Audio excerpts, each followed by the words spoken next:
Good morning. Happy Wednesday. I am off to another tennis match. I'm on 4 teams, and for some reason, it's my week to shine. I had a match with Rob on Sunday, one on Monday, one today, and one Friday. So next week, I might only have one. So it's my week to shine bright. But when I get home, I am going to do a super easy Easter egg craft, if you will. Craft. It's not really a craft. I'm painting Easter eggs. One of my friends on IG did it, and they are so cute. I had bought some, I always want to say I had bought, but that's not a word. I bought some Easter eggs off Amazon like a week or so ago, and I kept staring at them thinking, I know what I want to do to them, but I'm not sure. And then I saw one of my friends on here, which I'll tag her when I'm finished, and they are so adorable. So adorable. And they would be so cute for your Easter table, or you could use them, like I will use them after Easter. So keep that in mind, and it only takes 4 things: eggs, paint, and something else. And speaking of friends, I'm going to play tennis tonight with my friend. That has such a nice ring to it. Hey, I have a friend. Hey, I'm going to go play tennis with a friend. One of you guys asked me if she knows that I have an IG account, and I said absolutely not, because I don't want to scare her away. Okay. What is this filter?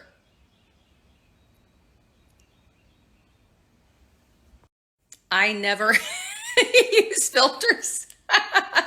And I pressed the wrong button and that came up.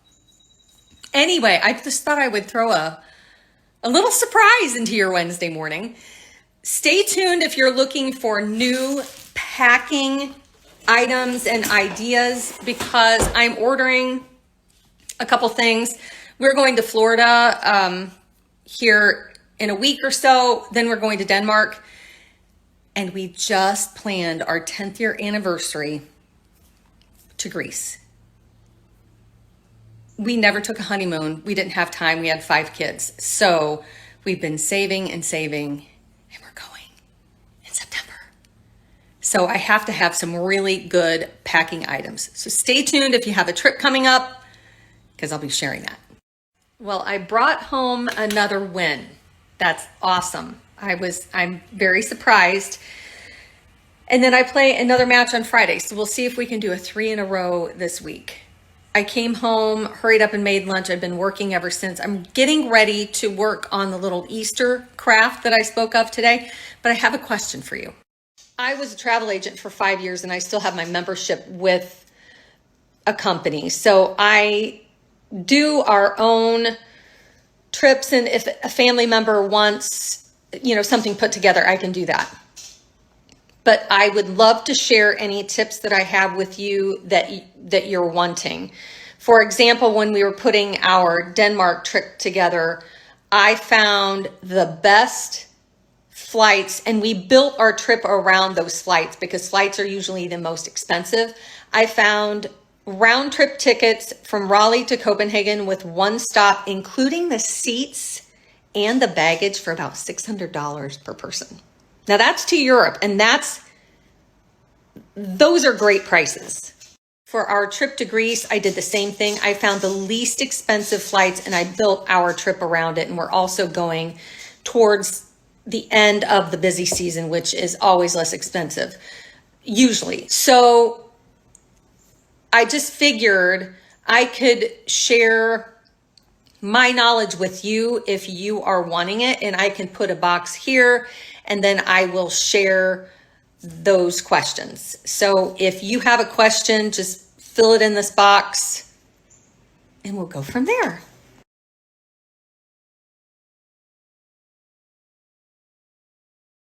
Getting ready to share my project and I forgot to do one thing. So hang on with that. Until then, I see the same question come in on how I find inexpensive flights, and let me show you. I do use Google Flights. So just put googleflights.com and you can actually see prices per day.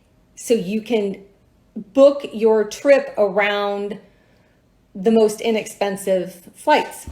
Actually, it's not googleflights.com. It's just Google Flights. And then this page will come up. Choose your airport where you want to leave from. I always suggest checking surrounding airports because when we fly, we check Greensboro, Charlotte, and Raleigh because they can all be different in price. And I always want the best price. So I put in Greensboro, and let's put Athens here. And let's put these dates.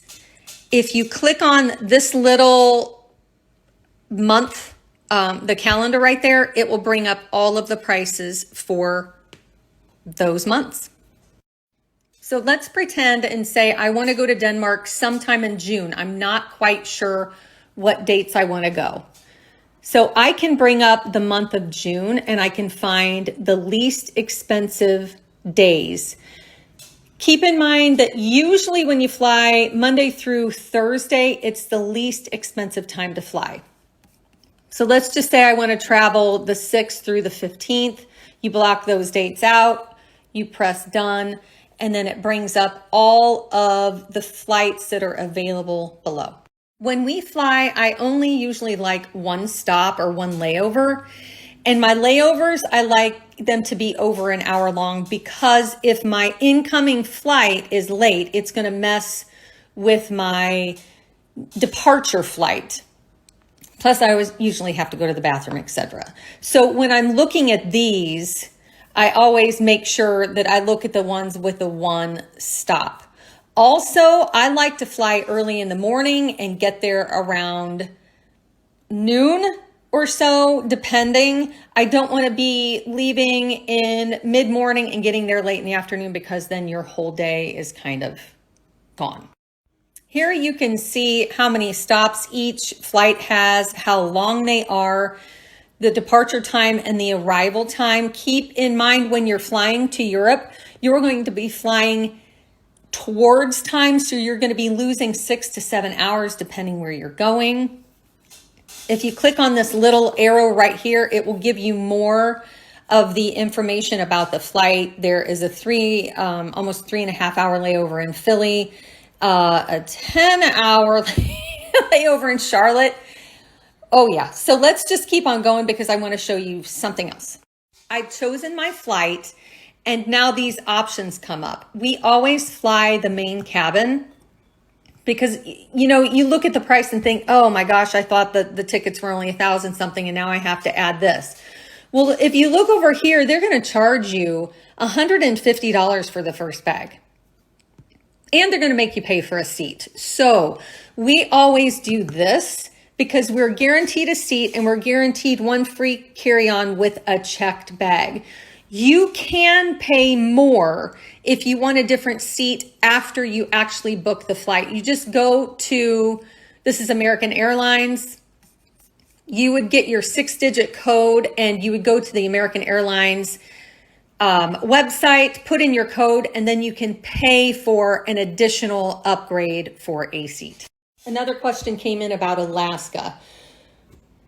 The best time that I know of to go to Alaska is between June and August because of the weather. Now you can go, you know, any time of the year if you want to.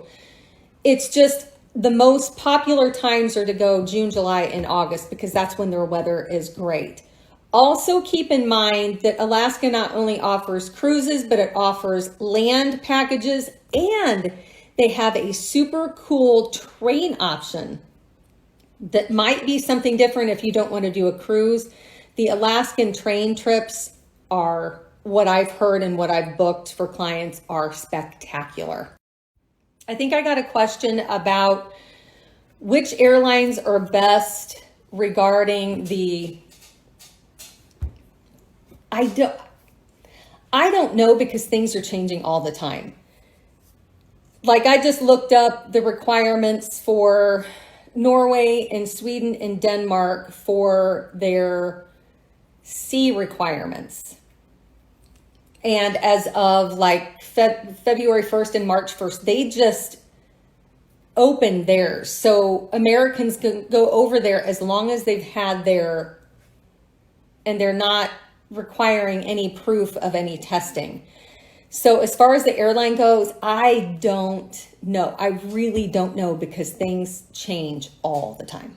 I did my craft that I was talking about this morning, and it took me probably 15 or 20 minutes. I stole this idea from Jody because they were so cute. Her little eggs were so cute, and I thought that they could be used not only in the spring, but they could be used throughout the year if you wanted to. So let me show you how I did it. So I bought these wooden eggs off of Amazon. I wanted to do one other thing to them, but I couldn't figure out and I was running out of time. I still have, this pack came with 3, 6, 9, 12, 15 eggs. I only did 7 of them so far, but I do want to try a different look. I just have to watch a little YouTube because I'm not smart enough to figure it out. What I really want to try is the marble effect. I just don't know how to do the veining. I just think that these would be cute as looking like a marble, but I literally made these cute eggs and it took me about 10 minutes. All I did was use a sponge like this. I cut 2 of them and I just took white paint. I did my egg first in white paint and then, and you always offload when you dip it in the white paint, kind of put it over here to get all the big globs off. And then I took the gray paint, dipped it in, offloaded it, and just did this with the gray paint. And this is how they turned out. It's that simple. And I think in a bowl, I was thinking about spraying these with polyurethane and then I could use them outside, not in direct, sun and hail and wind and stuff like that, but maybe on our pergola somewhere in a flower pot or something. I just think they are so cute. I will show you how I styled them. And then I have all of the products linked just in case you want to do this. This would be a cute little project to do over spring break with your kiddos.